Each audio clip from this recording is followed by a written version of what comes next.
हाँ जी। चैप्टर हम कर रहे थे बहुपद, ठीक है। बहुपद की हमने 2.3 एक्सरसाइज तक हमने कंप्लीट कर ली है, समझ भी लिया है, इसके सारे क्वेश्चंस भी कर लिए हैं, ठीक है। आज हम करेंगे 2.4। 2.4 का हम एक्सप्लेनेशन देखेंगे। तो सबसे पहले हम क्या करते हैं, 2.4 के जो क्वेश्चंस हैं उनको देख लेते हैं, वो किस तरीके से है, उसमें क्या क्या हमें नई चीज़ें देखने को मिल रही हैं, ठीक है। कुछ वर्ड हम ऐसे देखेंगे जिनको हम समझेंगे। तो देखिए, सबसे मेरा तरीका तो यही है कि आप पहले क्वेश्चंस पढ़िए, क्वेश्चंस में जो न्यू वर्ड है, जो नए वर्ड है, उनको समझिए कि ये क्या वर्ड दे रखा है, उसी से फिर हम एक्सप्लेनेशन समझेंगे, ठीक है। तो देखिए, ये है प्रश्नावली 2.4, ठीक है। 2.4 हम समझेंगे। तो देखिए, 2.4 का हम फर्स्ट क्वेश्चन लेंगे पहले, ठीक है। ये फर्स्ट क्वेश्चन है आपका, उपयुक्त सर्व समीकरणों का प्रयोग करके निम्नलिखित गुणनफल ज्ञात कीजिए, ठीक है। तो देखिए, आपको सारे इसमें वर्ड समझ में आ रहे होंगे। एक इसमें नया वर्ड है सर्व समीकरण, ठीक है। तो सर्व समीकरण हम समझेंगे इसमें, ठीक है। आगे क्वेश्चन देखिए। अच्छा, गुणनफल मतलब गुणा करना है आपको, सर्व समीकरणों का यूज करके गुणनफल निकालने हैं, ठीक है। अब आगे देखिए, क्वेश्चन नंबर 2 है, सीधे गुणा किए बगैर आपको कुछ गुणा दे रखे हैं। देखिए, 103 गुणा 107, 95 गुणा 96, 104 गुणा 96, ठीक है। इस तरीके से गुणा दे रखे हैं, लेकिन उसने एक कंडीशन दे रखी है कि आपको गुणा नहीं करना है, सीधे गुणा किए बगैर निम्नलिखित के गुणनफल ज्ञात कीजिए। अब बिना गुणा किए इनको आप कैसे गुणा करेंगे, कैसे हल करेंगे, वो इसको हमें समझना है, ठीक है। तो इसमें एक टॉपिक है सर्व समीकरण, उनका हम यूज करेंगे और उससे बिना गुणा किए ही हम इसको क्या कर लेंगे, गुणा करके आंसर निकाल लेंगे, ठीक है। गुणा नहीं करना है, सिर्फ सर्व समीकरण का यूज करना है इसमें, ठीक है। और क्या करना है, गुण आंसर आ जाएंगे आपके, ठीक है। देखिए, बहुत अच्छा टॉपिक है। अब देखिए, क्वेश्चन नंबर 3 है। क्वेश्चन नंबर 3 में दिया हुआ है, उपयुक्त सर्व समीकरण का प्रयोग करके निम्नलिखित के गुणनखंड ज्ञात कीजिए, गुणनखंडन कीजिए, ठीक है। इनके गुणनखंड करने, हमें इनको खंडों में विभक्त करना है, ठीक है। गुणनखंड जैसे हम पहले भी पढ़ चुके हैं, लेकिन इसमें वर्ड क्या है कि सर्व समीकरणों का यूज करना है, ठीक है। सर्व समीकरणों का यूज करना है, आगे समझ में आपको। ये पूरी एक्सरसाइज आपकी सर्व समीकरणों पर ही डिपेंड है। देखिए, जो 4th क्वेश्चन है उसमें भी देखिए सर्व समीकरण का उपयोग कर रखा है, और इसमें क्या कर रखा है, प्रसार निकालना है उसका, ठीक है। तो 2-3 वर्ड हैं जो आप एक बार समझ लीजिए। देखिए, यहाँ भी गुणनखंडन करना है, लेकिन क्या करना है, आपको सर्व समीकरणों का यूज करना है इसमें, ठीक है। आगे देखिए, घनों को प्रसारित रूप में लिखिए। इसमें घन का मतलब होता है 3, कि जिसमें घात 3 होती है उसको हम घन बोलते हैं। ये देखिए, एक वर्ड है घन, ठीक है। घात 3 होती है तो उसको हम बोलते हैं घन, ठीक है। तो हमको घन का क्या करना है, इसमें प्रसारित रूप लिखना है। ये देखिए, प्रसारित रूप एक वर्ड लिखा हुआ है, प्रसारित मतलब फैला हुआ, ठीक है, ओके। देखिए, अब आगे चलिए, क्वेश्चन नंबर 7 है आपका, उपयुक्त सर्व समीकरण का प्रयोग करके निम्नलिखित के मान ज्ञात कीजिए। देखो, एक न्यूमेरिकल वैल्यू आपको दे रखे हैं 99 की घात 3। देखिए, ध्यान से देखिए, यहाँ 102 की घात 3, यहाँ 998 की घात 3। तो क्या है, इस तरीके के क्वेश्चन कॉम्पिटिटिव एग्जाम्स में आते हैं और बच्चे उनको हल करने बैठ जाते हैं। लेकिन इनका हम यदि सर्व समीकरणों का उपयोग करेंगे, ये देखिए आपकी सर्व, ये लिखा हुआ है आपको सर्व समीकरण, ये देखिए सर्व समीकरण का प्रयोग करके हम इनको इजी तरीके से हम इन सबको सरल कर सकते हैं, ठीक है। आगे देखिए, आगे भी गुणनखंड करना है आपको। अच्छा, कुछ क्वेश्चन इसमें ऐसे हैं जो बड़े हैं, जो कि मेरे हिसाब से 9th क्लास के एग्जाम्स में आते हैं, ठीक है। वो कुछ इस तरीके के क्वेश्चन है। ये देखिए, आगे भी आप देखिए इसमें क्या कर रखा है। देखिए, क्वेश्चन नंबर 14 और 15 बहुत इंपॉर्टेंट क्वेश्चन है ये। इसमें लिखा है घनों का परिकलन। देखिए, ध्यान से देखिए, घात 3 में कुछ डिजिट्स दे रखे हैं हमको, देखिए। अब इनको, अब क्या है, इनको यदि हम सरल करने बैठेंगे, जैसे हम गुणा करके घातों में जो है गुणा करके, जैसे जैसे इस -12 की घात 3 है, इस तरीके से यदि गुणा करेंगे हम कि -12 की घात 3 है, तो -12 को 3 बार मल्टीप्लाई करेंगे। 7 की घात 3, ये 7 की घात 3 दे रखा है इसमें, तो ये क्या होगा, 7 को 3 बार मल्टीप्लाई करेंगे, आप उसके बाद फिर उनका ऐड करेंगे, तो इतना बड़ा कैलकुलेशन करने की ज़रूरत नहीं है, इतनी बड़ी कैलकुलेशन करने की ज़रूरत नहीं है आपको। आप क्या कर सकते हैं, इनको सर्व समीकरणों का उपयोग करके आराम से इनका सॉल्यूशन निकाल सकते हैं। ठीक है, तो इस एक्सरसाइज में हम क्या करेंगे, हमको क्या करना है कि सर्व समीकरण सीखना है। ठीक है, आया आपको समझ में? तो देखिए मैं आपको एक्सरसाइज स्टार्टिंग करके बता देती हूँ कि कहाँ से ये एक्सरसाइज स्टार्ट है, इसका एक्सप्लेनेशन। ठीक है, कुछ हम यहीं समझेंगे, कुछ मैं आपको कॉपी और पेन पे करके दिखाऊंगी। ठीक है, तो देखिए बहुत ही अच्छी एक्सरसाइज है। देखिए ये एक टॉपिक आया है बीजीय सर्व समीकरण। ये देखिए ये है, ये बीजीय सर्व समीकरण ये होती है, इसको हम इंग्लिश में बोलते हैं एल्जेब्रिक आइडेंटिटीज। ठीक है, अगर यदि किसी ने 8th क्लास अच्छे से पढ़ी है तो उसको तो ये पता होगा कि आइडेंटिटीज क्या होती हैं। तो देखिए लास्ट ईयर्स की आपकी आइडेंटिटीज आपको दे रखी है, एक ये सर्व समीकरण दे रखी है, एक सर्व समीकरण ये है, एक ये है और एक ये है। ये चारों सर्व समीकरण आप लास्ट ईयर पढ़ चुके हैं। ठीक है ना, अगर नहीं पढ़ा है तो फिर भी एक बार आप रिकॉल करने के लिए, एक बार आप दोबारा ध्यान करने के लिए आप एक बार बुक खोल के देख लीजिएगा कि किस तरीके से इनको करना है। ठीक है, ये सर्व समीकरण हैं। तो देखिए एक एक सर्व समीकरण मैं आपको बता देती हूँ। देखिए ये देखिए सर्व समीकरण ये है फर्स्ट सर्व समीकरण आपको क्या दे रखी है, देखिए x प्लस वाई का होल का स्क्वायर। ठीक है, ये सर्व समीकरण बता रही हूँ मैं आपको। तो इसका जब एक्सपेंडेड फॉर्म, सॉरी इसका जो, हाँ एक्सपेंडेड फॉर्म ही बोलते हैं हिंदी में, उसको बोलते हैं प्रसारित रूप। जब इसका प्रसार करेंगे हम तो ये इस तरीके से आएगा। ठीक है, इस तरीके से आपका मतलब है जैसे x और प्लस वाई है तो पहले पद का स्क्वायर प्लस 2 पहला पद और दूसरा पद एक्स वाई और फिर प्लस करके दूसरे पद का क्या होगा, वाई स्क्वायर। ठीक है, इसी तरीके से एक्स माइनस वाई का होल स्क्वायर है, उसका प्रसारित रूप ये होगा। ठीक है, ये एक फॉर्म और है, ये एक तरीके का और है सर्व समीकरण, और ये भी एक तरीके का सर्व समीकरण है। ठीक है, ये तो यहाँ पे थोड़ा बहुत तो पढ़ रखा होगा। देखिए ठीक है, ये है आपकी 4 सर्व समीकरण। ठीक है, ये आपने लास्ट ईयर पढ़ी है। ठीक है, तो देखिए अब देखिए क्वेश्चन, अब हम स्टार्ट करते हैं क्वेश्चन। देखिए उदाहरण दे रखा है, उदाहरण में आपको क्या दिया हुआ है कि उपयुक्त सर्व समीकरण का उपयोग करके निम्नलिखित के गुणनफल ज्ञात कीजिए। ठीक है, आपको सर्व समीकरण यूज करनी है। तो देखिए सबसे पहले क्या करना है आपको, सर्व समीकरण जब भी आपको यूज करनी होती है तो आप ये देखिए कि क्वेश्चन आपको कौन सी सर्व समीकरण के रूप में दे रखा है।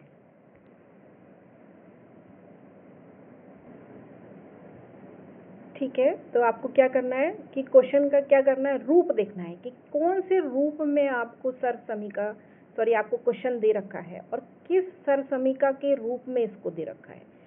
ठीक है, आया आपको समझ में? देखिए अब इसमें इस क्वेश्चन को देखिए आप, फर्स्ट क्वेश्चन इसमें जो उदाहरण 11 का जो फर्स्ट क्वेश्चन है उसको देखिए, और सर्व समीकरण आपकी देखिए सर्व समीकरण फोर्थ, आप देखिए ये फोर्थ सर्व समीकरण है। ठीक है, देखिए मैं आपको यहाँ पे लिख के बता देती हूँ, मुझे लग रहा है मुझे कॉपी और पेन पे ही समझाना पड़ेगा।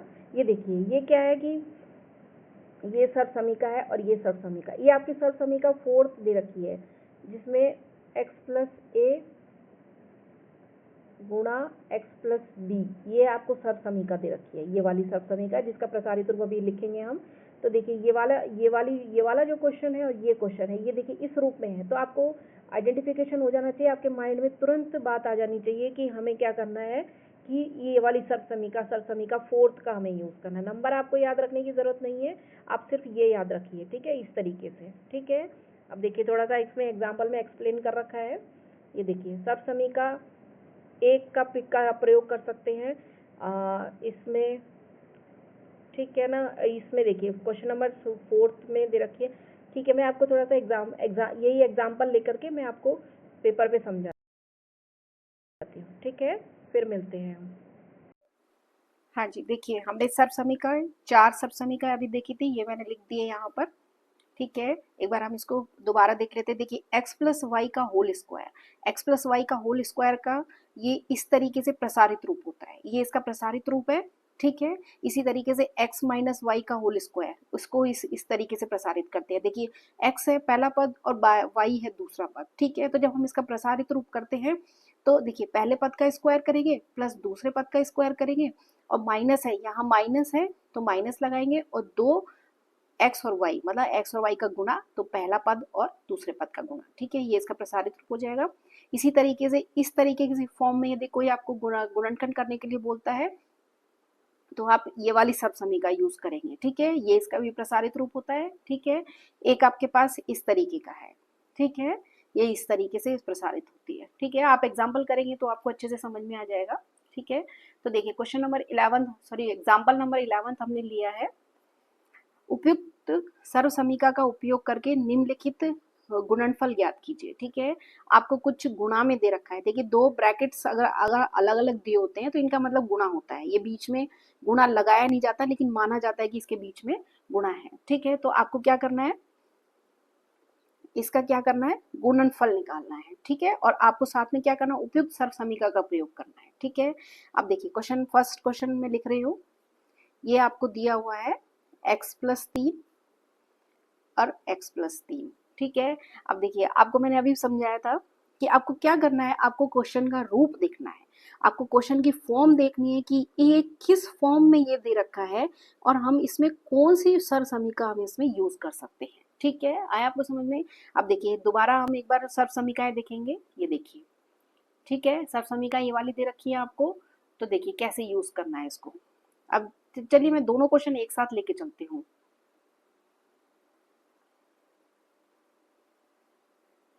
ठीक है, दोनों क्वेश्चन में एक साथ लेके चलती हूँ जिससे आपको दोनों समझ में आ जाएगा कि किस तरीके से सर्वसमीकाएं क्या करनी है, यूज करनी है, ठीक है, ठीक है, आया आपको समझ में। आप देखिए पहले क्वेश्चन, फर्स्ट क्वेश्चन देखिए आप, ठीक है। इसमें देखिए क्या है, x+3 है और x+3 है, इसको मैं क्या लिख सकती हूँ, x+3 की घात 2 लिख सकती हूँ, ठीक है।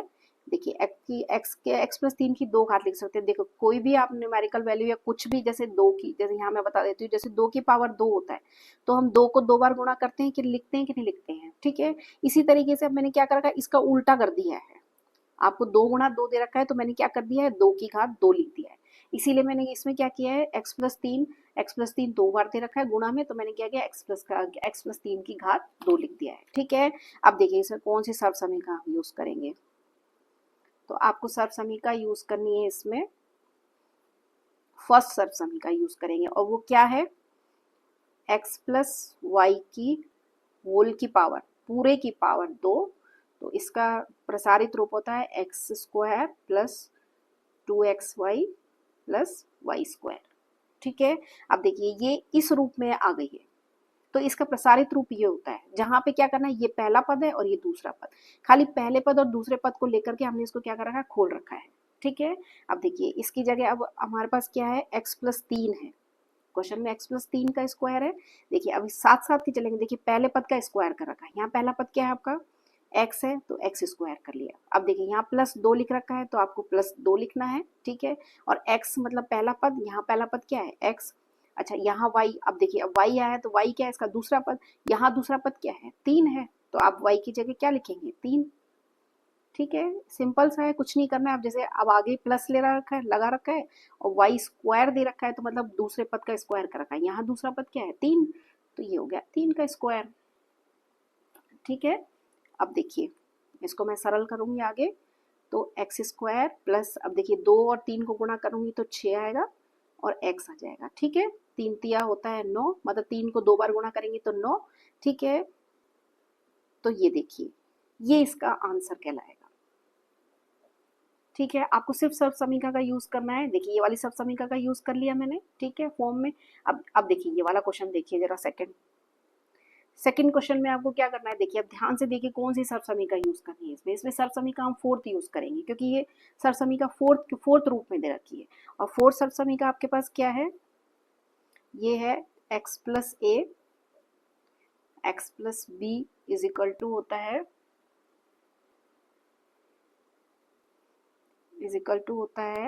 x² plus a+b। देखिए ये पद और ये पद, पदों के हिसाब से चलेंगे, अब जो जो भी आपको पद दे रखा है, गुणा में पहला पद स्क्वायर, तो गुणा में ये वाला, ठीक है ना, और फिर उसके बाद है a और b मतलब ये और ये पद का गुणा, ठीक है। अब देखिए क्वेश्चन आपको इसी रूप में दे रखा है, देखिए x-3 दे रखा है और x+5 दे रखा है, ठीक है। आपको इसमें एक चीज और याद रखनी है, जो भी आपको इसमें पद दे रखे हैं वो जब आप यहाँ लिखेंगे तो इनके चिन्ह सहित लिखेंगे। ठीक है, देखिए प्लस को हम लिखते नहीं है, लेकिन माइनस को हम चिन्ह के सहित ही लिखेंगे। ठीक है, साइन के सहित ही लिखेंगे। तो देखिए, अब देखिए इसका प्रसारित रूप एक्स स्क्वायर, देखिए यहाँ और यहाँ जो दे रखा है उसका स्क्वायर कर रखा है। यहाँ भी देखिए यहाँ और यहाँ जो दे रखा है आपको उसका स्क्वायर करना है। देखिए यहाँ तो सेम दे रखा है एक्स, अगर आपको किसी और रूप में भी दे सकता है, वाई में भी दे सकता है, या ए और बी में भी दे सकता है, जिसमें भी दे रखा है आपको उसका जो फर्स्ट पद है उसका स्क्वायर करना है आपको। अब देखिए प्लस लगा रखा है यहाँ पे ए और बी, ए और बी मतलब ये वाला और ये वाला पद। ठीक है, आपको पहले ब्रैकेट लगाना है। ठीक है, मैं यहाँ बड़ा ब्रैकेट लगा रही हूँ। ए क्या है, ये वाला ए, और यहाँ क्या है 3, देखिए 3 नहीं है, -3 लेके चलना है आपको, -3। ठीक है, और बी ये वाला पद दे रखा है तो यहाँ ये +5। ठीक है, और x का x, ये वाला जो x है, जो ये पद दे रखा है इसमें। ठीक है, पदों के हिसाब से चलना है हमको। a और b का गुना मतलब इस पद और इस पद का गुना, तो ये -3 है और ये 5 है, तो ये आएगा -3 और 5 का ब्रैकेट, मैंने गुणा न करके ब्रैकेट्स में इसको लिख दिया है। ठीक है, ये देखिए। ठीक है, अब इसको हम सरल करेंगे तो ये एक्स स्क्वायर प्लस, अब देखिए -3 और 5 इसको सरल करेंगे हम तो क्या आएगा, 2 आएगा। ठीक है, आया आपको समझ में? अगर ये समझ में नहीं आ रहा तो मैं बता देती हूँ।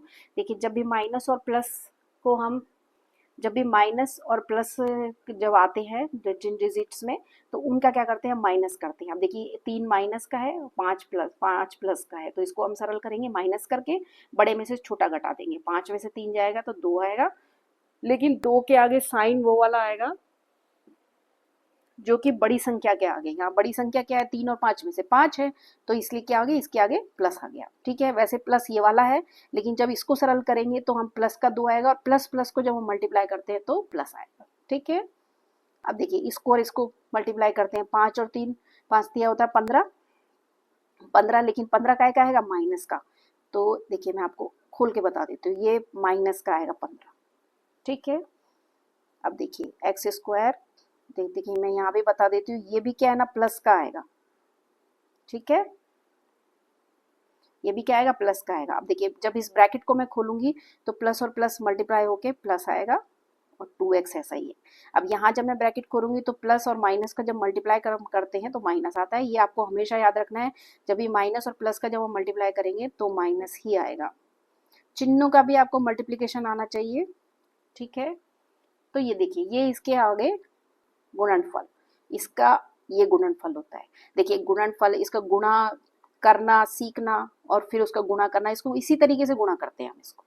ठीक है, आपको सिंपल सा है इसको समझ में, खाली ए और बी का आपको ध्यान रखना है, एक्स की पहला पद कौन सा दे रखा है, दूसरा पद कौन सा दे रखा है। ठीक है, अब देखिए एक और एग्जाम्पल हम ले लेते हैं, एग्जाम्पल नंबर 12।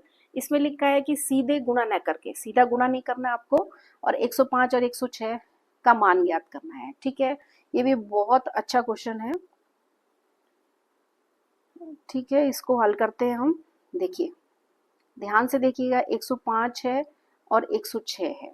ठीक है भाई, राइटिंग मेरी थोड़ी सी गड़बड़ है, इसलिए राइटिंग पे ध्यान मत दीजिएगा। ठीक है, तो देखिए 105 है, देखिए ध्यान से देखिए, 105 को मैं क्या लिखूंगी, 100 + 5 लिख सकती हूँ मैं। क्यों, क्योंकि 100 + 100 5, 100 और 5 को प्लस करेंगे तो 105 आएगा कि नहीं आएगा। ठीक है, इसी तरीके से क्या करेंगे हम, इसको लिखेंगे 100 + 6। अब आप बोलोगे ऐसा क्यों लिखा है भाई, क्योंकि हमें क्या करना है, सर्व समीका का यूज करना है। ठीक है, सर्व समीका का उपयोग करना है हमें। ठीक है, सर्व समीका का उपयोग करना है, इसीलिए क्योंकि हम इसको डायरेक्ट यदि मल्टीप्लाई नहीं कर सकते हैं हम इसको। ठीक है, उसने पहले ही दे क्वेश्चन में दिया हुआ है कि आपको गुणा नहीं करना है। ठीक है, आपको गुणा नहीं करना है, आपको क्या करना है, सीधे मान ज्ञात करना सर्व समीका का उपयोग करके। ठीक है, अब देखिए आप सर्व समीका कौन सी यूज करेंगे इसमें आप सर्व समीका यूज करेंगे, देखिए थर्ड वाली। ठीक है, थर्ड सर्व समीका ये दी हुई है आपकी, ये वाली। ठीक है, मैं इसको एक बार और लिख देती हूँ यहाँ पे। तो कौन सी सर्व समीका है आपकी, ये थर्ड सर्व समीका है। ठीक है, सर्व समीका थर्ड क्या है कि x + y, x - y, sorry इसमें तो माइनस है, इसमें आप फोर्थ ही सर्व समीका यूज करेंगे, फोर्थ ही सर्व समीका यूज करेंगे, तो ये होगा x + a और x + b। ठीक है, यही यूज करेंगे आप। ये देखिए ये इसी फॉर्म में है ये, ठीक है। देखिए एक्स एक्स दे रखा है तो यहाँ एक्स की जगह 100 दे रखा है, ए की जगह 5 है, बी की जगह 6 है, ठीक है। इसका प्रसारित रूप क्या होता है, एक्स स्क्वायर प्लस ब्रैकेट ए प्लस बी ब्रैकेट बंद, इसमें पहला पद एक्स और ए और बी, ठीक है, इस ए बी का गुणा, ठीक है। आपको सिंपल क्या करना है यहाँ पे कि x की जगह तो आपको 100 दे रखा है, ठीक है, और a की जगह आपको दे रखा है 5। देखिए दे तो आपको प्लस में रखा है, लेकिन हम प्लस क्या है कभी लगाते नहीं है, ठीक है, ये आपको ध्यान रखना है हमेशा। अगर माइनस दिया हो तो माइनस लगाएंगे, इसलिए a की जगह 5 दे रखा है, b की जगह 6 दे रखा है, ठीक है। अब आपको क्या करना है, इसमें मान रख देना है, तो ये आएगा 100 प्लस 5, यहाँ पर ये आएगा 100 प्लस 6, ठीक है। अब देखिए इसको जब हम सरल करेंगे यहाँ पे इसमें मान रखेंगे, तो ये x की जगह हमें 100 रखना है स्क्वायर, इसमें मान रख रही हूँ मैं, a की जगह 5, b की जगह 6 ब्रैकेट बंद, x की जगह 100 प्लस a और b 5 और 6, तो ये 5 गुणा 6, ठीक है। इसको मैंने मान रख दिया है, ठीक है। अब आप इसको सरल कर लीजिए, देखिए 100 को 2 बार मल्टीप्लाई करेंगे तो ये आएगा, ठीक है। इसी तरीके से देखिए 5 और 6 को प्लस कीजिए पहले, तो 11 आएगा, और 11 को जब हम 100 से गुणा करेंगे तो क्या आएगा, 1100 प्लस 5 छंगी होता है 30 प्लस प्लस 30, प्लस का ये है, इन दोनों को मल्टीप्लाई करके लिख दिया। अब देखिए अब इन तीनों को हम क्या करते हैं, प्लस कर लेते हैं, ठीक है। 0 3 1 1 1 0, देखिए 1 2 3 4, सॉरी सिर्फ ये एक और आएगा, ठीक है। तो ये आपका आ गया आंसर। आपको सिर्फ सरसमी का यूज करना आना चाहिए, ठीक है। आगे के एग्जाम्पल हम आगे करते हैं, ठीक है, ओके।